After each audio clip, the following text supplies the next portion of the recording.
hapon mga bata. Magandang hapon din po. Ayan. Papakilala ko ang aking sarili. Ako si Teacher Grace, ang inyong magiging guro para sa ating aralin sa hapon na ito. Pero bago natin simulan ang ating talakayan, simulan muna natin sa isang panalangin. Sino gusto manguna sa panalangin? Okay. In the prayer na. Classmate, are we ready? Yes, we are. Let us pray. Almighty Father, we praise and praise you for this day. Watch over us as we go on our studies. Help us in everything so that we may become children you want us to be. Amen. Okay, mahalin ang kayong guro. May lumiban ba sa ating klase ngayon? Wala po. Okay, mabuti kung ganon. Sa ating aralin, may mga inihanda akong alituntunin na dapat sundin ng bawat isa.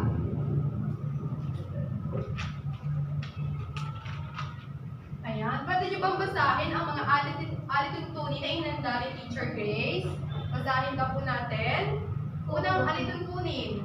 Kung nais magtanong o sumagot sa guro ay mataas lamang ng kamay. Pangalawa. Palagiang magpamalas ng respeto. Ayun. At dahil napapansin ko na medyo inaantok na kayo, may ininanda si teacher na isang awitin na aawitin nyo rin. Tumayo muna kayong lahat. Okay? Alam niyo ba yung awitin na paatuhod? Opo. Okay, awitin natin. Sa una, mabagal lang. Sumunod, mabilis. Hanggang sa mabilis na mabilis. Okay, ready na ba? Opo. Okay, 1, 2, 3, go. Paa, tuhod, balikat, ulo. Paa, tuhod, balikat, ulo. Paa, tuhod, balikat, ulo. Okay? Energetic na ba ang lahat? Opo. Okay, pwede na kayo maupo kung gano'n. May natandaan ba kayo nung nakaraan nating aralin kung ano na pag-usapan natin? Ayan, magaling kung meron. Dahil may natandaan kayo, mainit-inyan si teacher na activity. Pipili kayo dito sa number na ito. Pipili kayo. O, pili kayo. Ayan. Tapos, dyan sa number na yan, may nakalakip na mga katanungan tungkol sa nakaraan nating naging mga aralin. Sinong nais munang magunang sumagot? Ma'am, Miss Leope. bakit sa ating nakaraang aralin, ano-ano ang mga bumubuo sa isang pamilya? Ma'am, ano po? Tatay, Nanay, ate, ate, kuya. Magaling kung gano'n. Palakpakan naman natin si Miss Sandra. Kaya ang number 3. Sino nakakuha ng number 3? Clarice. ba na tayo ay may pamilya? Oh. Opo. Okay, masaya na may pamilya dahil meron kang nanay, tatay, ate, kuya at bunso. At lahat sila ay may ginagampanan sa isang pamilya para maging maayos. Magaling kung ganon. May ideya na ba kayo sa kung ano ang magiging talakayan natin para sa araw na ito? Okay? Tungkol po ba sa ang pamilya ko? Tungkol malapit na kung ganon. Magaling Miss Kwenta. Kaya ang pag-uusapan natin ngayon ay tungkol sa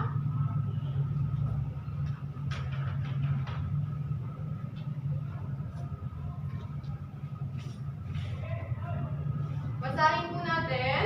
Ang bawat tao ay natatangi. Magaling. Ang pag-uusapan natin para sa talakayan na ito ay ang bawat tao ay natatangi. At sa talakayan natin, may mga may mga layunin na sa pagtatapos ng ating aralin ay may dapat tayong makamit.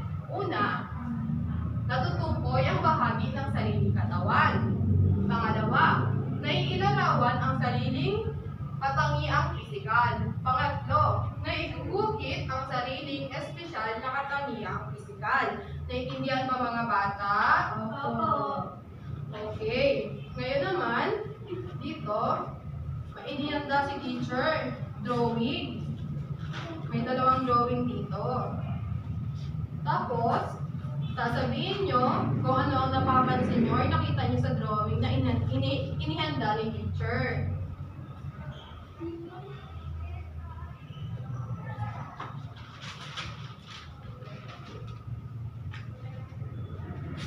Ayan. Ano ang napapansin niyo sa larawan? Ayan. Sa unang larawan, may dalawang tao. Sa pangalawang larawan, mayroon din dalawang tao. Sa unang larawan, kung mapapansin natin, yung isang bata is medyo malusog. Yung isang bata naman is medyo mapayat. Doon naman sa pangalawang larawan, ano ang napapansin nyo doon sa dalawang bata? Yung isa ay matangkad. Yung isa naman, maliit. Okay, very good. Sumunod, ano naman? May gawain pa rin na inihanda si teacher. Ito. Gawain 3, ang tukuyin mo. Ito ang panuto. Tukuyin kung ano ang mga larawan na pinapakita sa mga flashcard at sasagutin ang mga katanungan. Okay? Ito yung mga flashcard na inihanda ko. Nakikita nyo ba? Okay. Ano ang mga nakikita nyo? Mga parte ng muka. Tama. Ito, anong parte ng muka? Mata. Ito, ilong. Ito naman, bibig. Ito ay tenga. O, sagutin nyo ang katanungan ni teacher. Una, ano ang tawag sa bahagi ng katawan na ginagamit natin sa ating pagkain? Bibig. Okay, bibig. Pangalawa, ano ang tawag sa bahagi ng katawan na ginagamit natin sa paningin? Mata. Mata, okay, tama. Sumunod naman, ano? Ano ang ginagamit natin na bahagi ng katawan sa pakikinig? Tenga. Tenga. Okay, tenga. Saan tenga ito? Maaari niyo bang ituro kung nasaan ang inyong mga tenga? Nandito, ito ang tenga. Ang ating mga mata. Ito ang ating mata. Ito naman, ilong. Ginagamit natin sa pang-amoy. Ito, Bibig. ito ang bibig. Ginagamit natin sa pagkain. Ngayon naman, alamin natin kung ano nga ba ang physical na katangian. Kasi pag-uusapan natin is, ang bawat tao ay natatangi. Ang physical na katangian ay isa sa mga aspeto ng pagiging natatangi ng isang tao. Magpo-focus tayo sa physical na katangian. Sinasabi dito na ang physical na katangian ay katangian ng isang tao o bagay na nakikita o napapansin na tulad ng itsura, yung laki, yung hugis, at iba pang aspeto ng physical na anyo or nakikita. Ito daw po yung iba-ibang physical na anyo ng katangian ng isang tao. Yung taas kanina, katulad nito. May mataas at may mababa. Sumunod naman, yung taas at timbang. Ito kanina, timbang. Dahil medyo mas malusog siya, mas mabigat siya. Dahil mas mapayat siya, mas magaan siya. Sumunod naman, yung hugis ng mata. Hindi ko mapapansin natin na medyo may pabilog yung hugis ng mata. Meron namang maliit, yung ganon, di ba? Singkit. Yung ilong din, meron matangos, medyo matangos, at hindi katangusan. Sumunod naman sa bibig. May manipis ang labi, makapal ang labi, malaki yung bibig, at maliit yung bibig. Meron din naman sa kulay ng balat at buhok. Meron maputi ang balat, meron medyo maitim, at medyo kayumagi, katamtaman lang. Sa anyo rin naman ang katawan. Meron medyo malusog, medyo mapayat, at katamtaman lang din. Naintindihan niyo na ba ang tinakal ni teacher? Okay, very good. Dito sa ating gawain 5,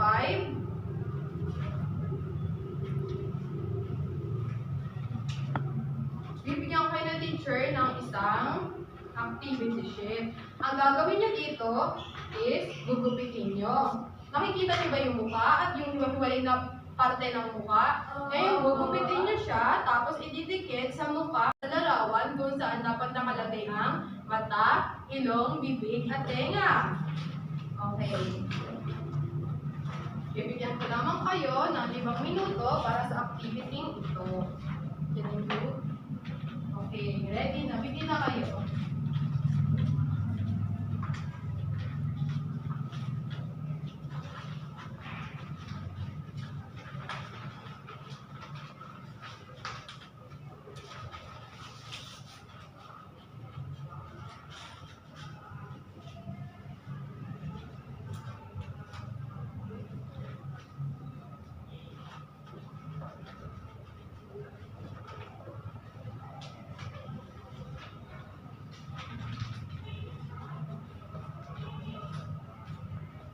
Kumusta? Malapit na ba kayong matapos? Hindi pa po. Nahirapan ba kayo? Hindi po. Okay, magaling naman kung ganon.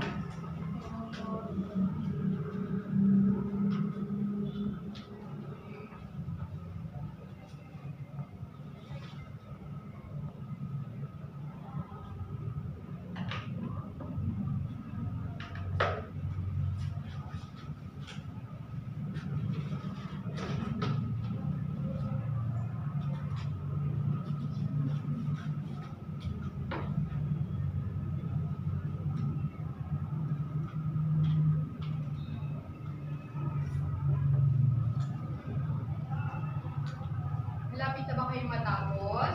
Opo.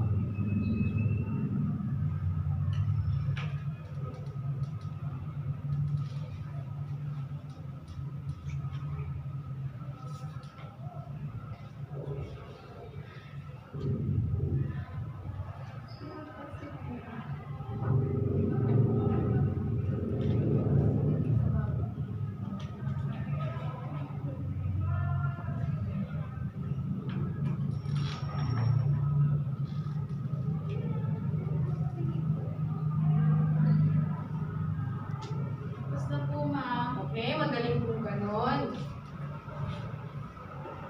Ayun.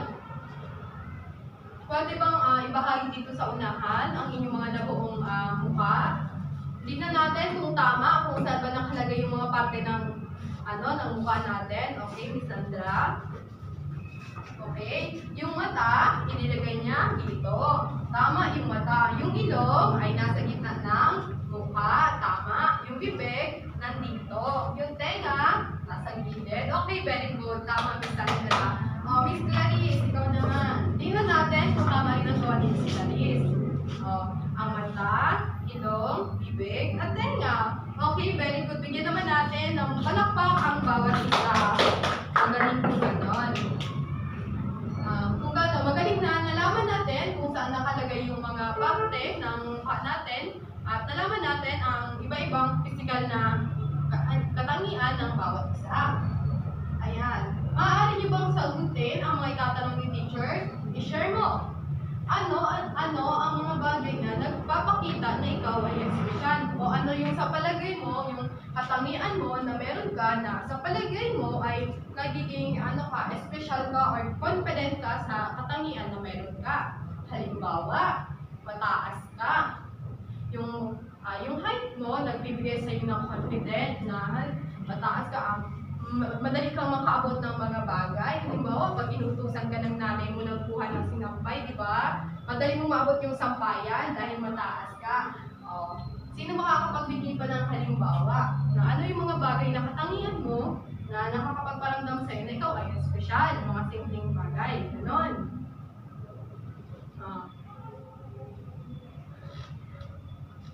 Si Sandra. Ano po, matalas po ang ilong ko. Wow, yun! Matangos ang ilong mo, ang galing. Matangos ang ilong mo dahil nagbibigay ito sa'yo ng confident. Miss Clarice. Maganda po ang buhok ko, ma'am. Maganda ang buhok mo. Magaling. Ayun, di ba? Hindi po rin kaya may iba-iba tayong katangian is magkakaroon na tayo ng, kumbaga, hindi na natin mamahalin ang ating mga sarili. Pagkat itong kanya-kanya nating katangian or identidad ay nagbibigay sa atin ng confidence sa mga sarili natin para mahalin mismo yung pagiging kumbaga pagka-Pilipino natin. At pangalawa, bakit pagkakaiba-iba ng ating mga katangiang pisikal. Bakit daw ba hindi natin pwedeng pagtawanan? Halimbawa, yung mga batang mayroon mas kayumanging kulay kaysa sa atin.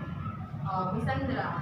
Kasi po ma'am, pag pinagtawanan po natin yun ay masasaktan po yung feelings nila. Okay, masasaktan yung feelings nga nila kasi what if tayo naman yung pagtawanan ng mga bata kasi nga hindi ba? Di ba may iba-iba tayong katangiang pisikal? Hindi naman parehas tayong mayroong magandang pisikal na katangian, di ba? Sino pang gusto magbahagi? Miss? Okay. Magaling kung gano'n hindi natin dapat pagtawanan dahil mali yun. Dapat nire-respeto natin ang bawat isa.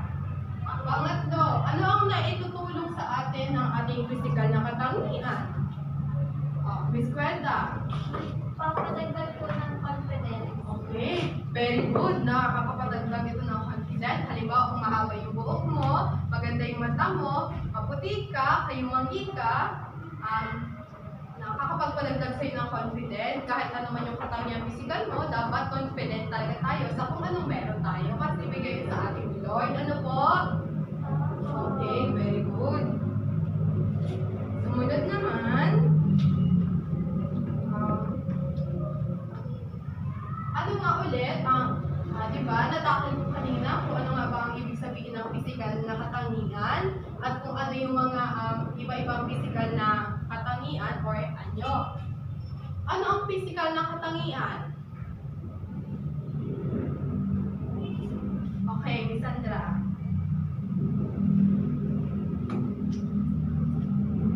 Ang physical na katangian ay ito po yung mga katangian ng isang tao o bagay na nakikita o napapansin tulad ng itsura, laki, hugis, at iba pang aspeto ng physical na animal.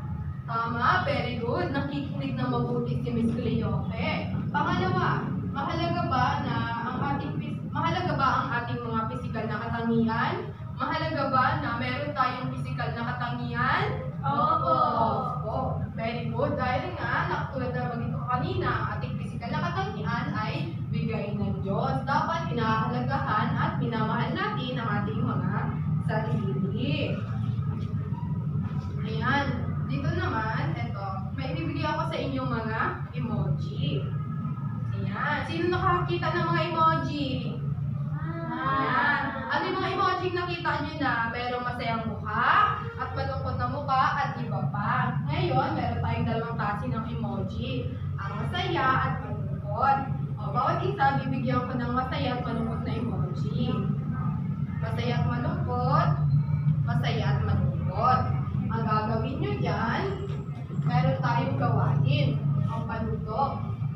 Tukuyin ang tamang sagot.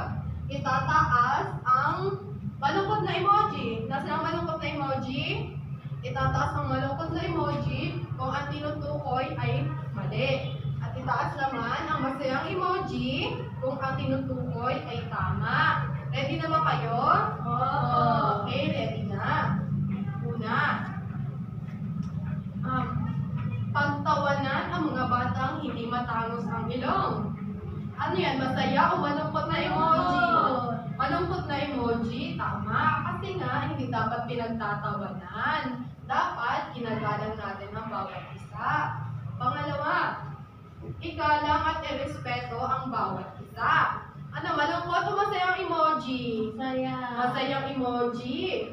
Sumunod, pangatlo, iwasan makipaglaro sa mga batang may kayumangging balat. Masaya o malungkot? Malungkot. Kasi, hindi na siya nagpapakita ng pagrespeto sa bawat isa. Kasi dapat, nire-respeto natin anuman ang anyo, hugis, kulay ng bawat isa. May tatanungan pa ba kayo tungkol sa naging aralin natin? Wala na po. Maliwanag ba ang lahat? Opo. Okay, magaling naman kung ganon. Dahil dyan, nagtatapos na ang ating aralin. Magaling na ang bawat isa ay natuto at nagkaroon ulit ng maraming kaalaman sa talakayan natin ngayon. Yun doon lang nagtatapos ang ating aralin. Yun lang at maraming salamat sa